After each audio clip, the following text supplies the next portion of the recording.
1492 is the second film you've worked on with Ridley Scott. Yeah. The first one being Blade Runner. Yeah. Is it important for you to have a good rapport with the director? It's vital. It's vital because otherwise it won't be, first, the work enjoyable, and then the result will be nice, right. I think it's important.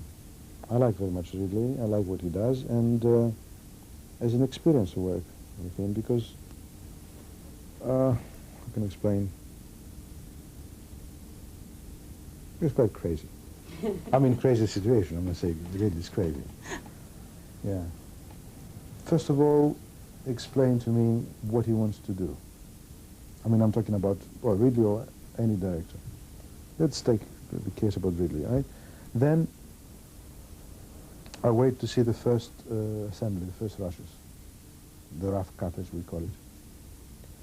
And then, from there onwards, because you see, systematically, I don't want to read scripts, because the script for me, it will create my own movie.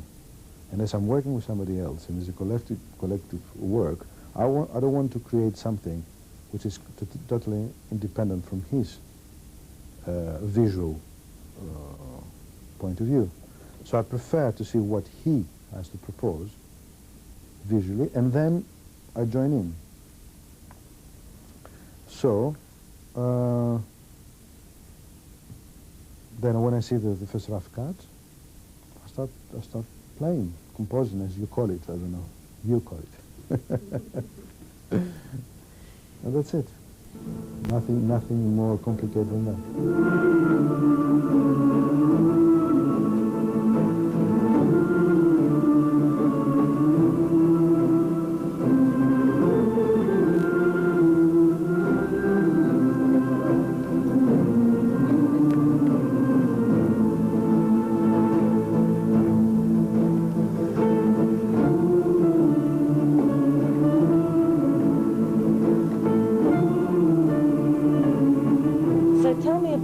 Studio, why glass? I would have thought glass would have been very difficult for sound.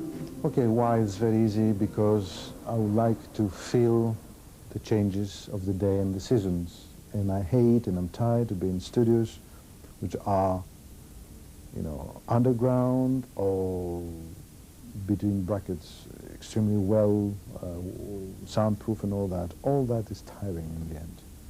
And you're cut off completely from nature, from everything. Here I can feel when the sun is up, when the sun is down, when it's raining. It's fantastic here. I can see the birds, I can see the trees, and that's great. We can, I mean, you can say we can do that in nature, completely with nothing, but unfortunately we have noises. This is for practical reasons.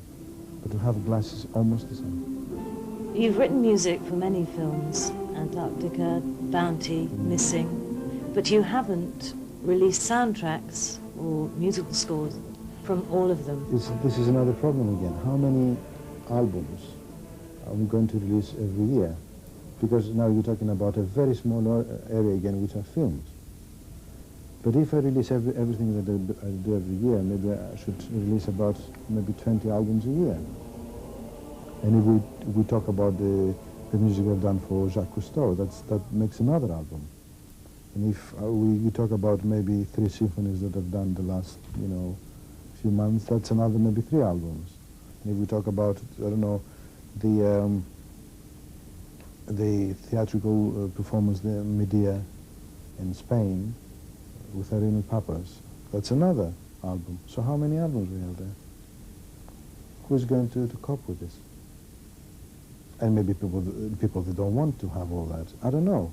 But what I'm saying is that it's weird for me, and what comes out and what people know, it's a small fraction from what happens here. You strike me as an intensely private man. Well, I'm private because I don't believe that it's very important.